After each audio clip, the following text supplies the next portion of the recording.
નમસ્કાર, વીટીવી ડિજિટલમાં તમારું સ્વાગત છે અને હું છું આપનો દોસ્ત કરણ ચૌધરા. સૌથી પહેલા તો દરેક દેશવાસીઓને, દરેક ગુજરાતીને જય હિન્દ. કારણ કે આજે જે થયું છે, આજે જે ઓપરેશન પાર પડ્યું છે, એ કદાચ દરેક ભારતીય ઈચ્છતું હતું અને એ થઈને પણ રહ્યું.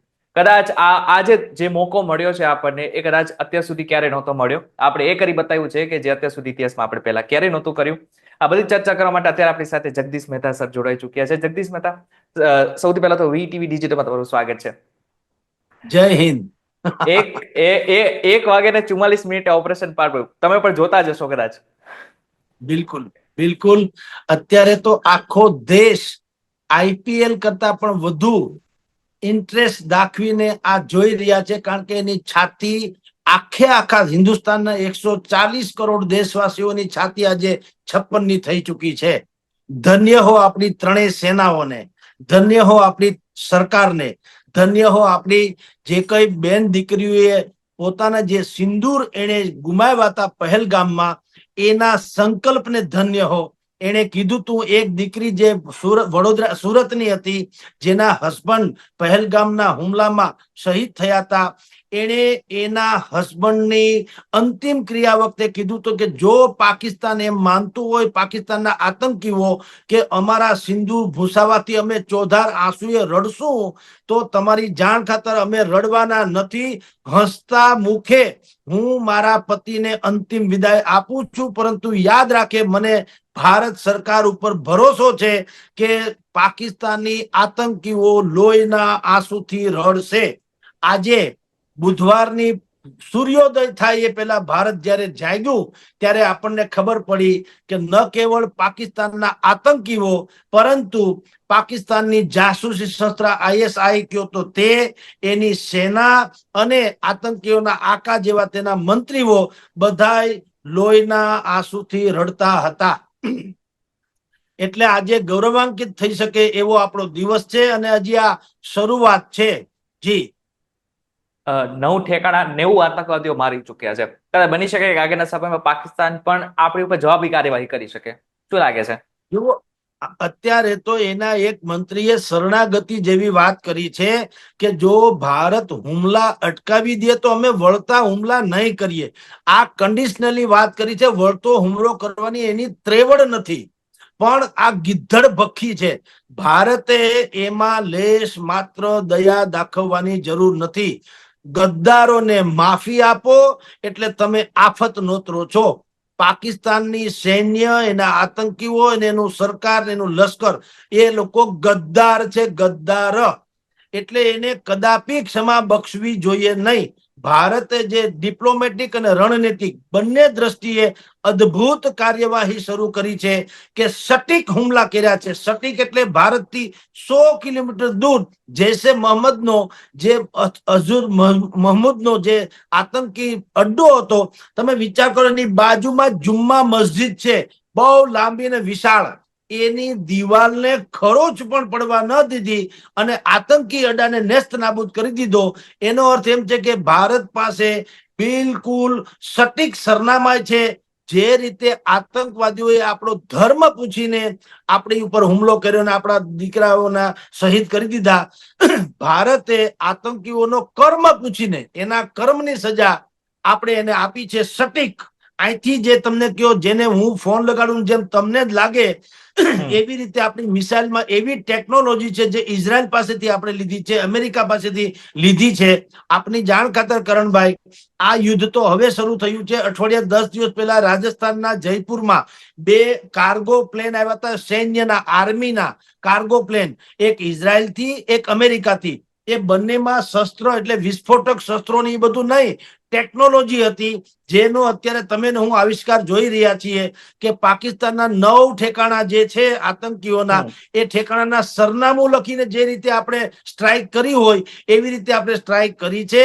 એ લોકોને ધ્વંસ કરી નાખ્યા, તબાહી મચી ગઈ, પાકિસ્તાન ફફડી ગયું, અને હવે એ કરવાની કોશિશ એને તો ચાલુ કરી દીધી છે. આપણા 7 સિવિલિયન્સ, કાશ્મીર સરહદે આપણા 7 સિવિલિયન્સ પણ આમાં માર્યા ગયા છે પાકિસ્તાની કાર્યવાહીમાં. એટલે એક આ બે મોઢાળી ધામણ જેવા છે.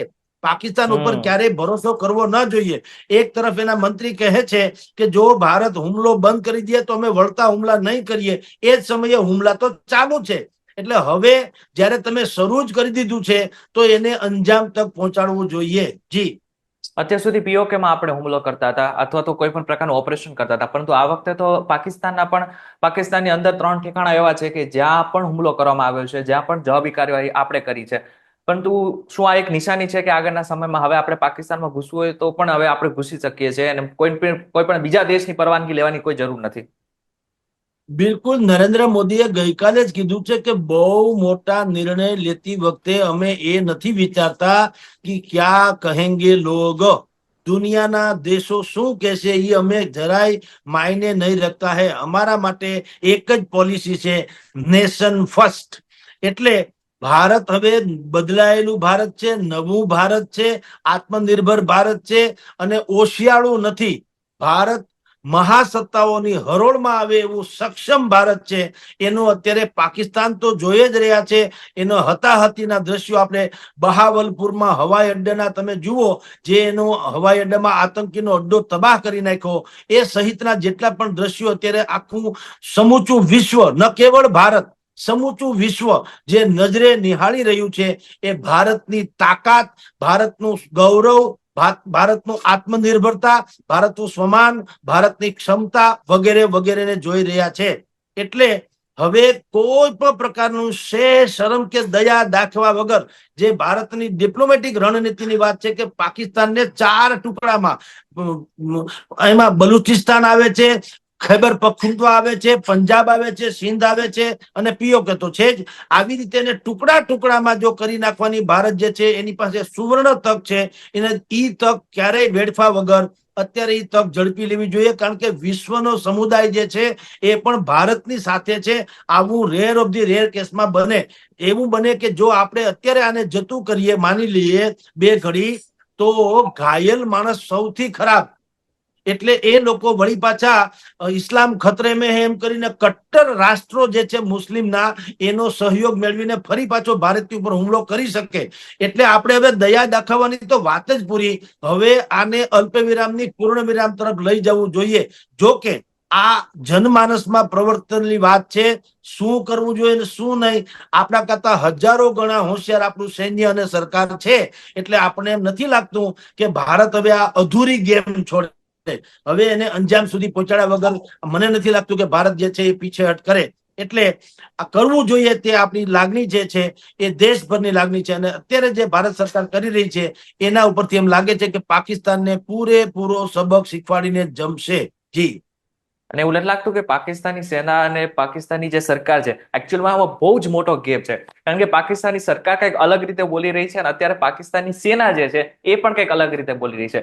2 દિવસ પહેલા પાકિસ્તાનના નેતાઓનું જે નિવેદન હતું એ પ્રમાણે હતું કે અમે ગમે લડાઈ કરવા માટે રેડી છે, અને બીજી બાજુ પાકિસ્તાની સેના જે છે એ એકચ્યુઅલમાં એનો અડ્ડો, જે સેનાની જે ટુકડીઓ હોય છે એ જૈશે મોહમ્મદની જે મસ્જિદને આસપાસની જેટલી પણ ગ્રુપ હતી એની બાજુમાં હતી. એટલે એવું લાગી રહ્યું છે ક્યાંક ને ક્યાંક સેના અને આતંકવાદીઓ બંને એક જેવા છે. ત્યાં બંને એક જ છે ને. સરકાર જેવી કોઈ ચીજ નથી, સરકાર કઠપુતળી છે. અત્યારે પણ જે હુમલો થયો, રાતના 1-1:30 વાગે હુમલો થયો, તો એના મંત્રી, તમે એ સૂચના મંત્રી, પાછા રક્ષા મંત્રી નહીં, ફલાણા નહીં, સૂચના મંત્રી એના છે, એ પાછા આઈએસઆઈ ના અડ્ડામાં ગયા. તમે જુઓ, જે આતંકવાદીઓનો પહેરેદાર છે અથવા તો પ્રોડક્ટ કરનારા છે, એના અડ્ડામાં જઈને એને ત્યાં કાકલુદી કરી. અને બીજું સૈન્યના વડા બશીર મુનીર છે, એ તો અમસ્તા દેખાતા નથી, એની ઉપર તો બળવો થયો છે.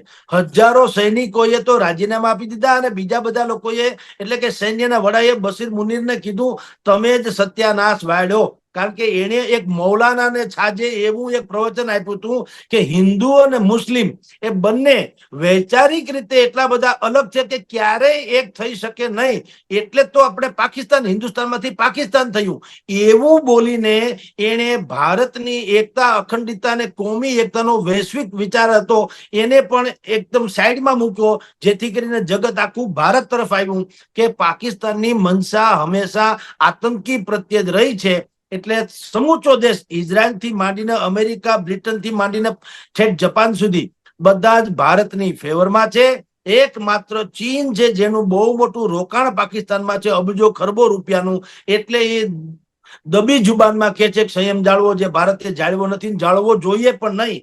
એટલે અત્યારે ઓપરેશન જય હિન્દ કયો કે ઓપરેશન સિંદૂર કયો, પાકિસ્તાની આતંકીના અબ્બા જાનને ખબર આજે પડી ગઈ કે એક ચુટકી સિંદૂર કી કિંમત ક્યા હોતી હૈ.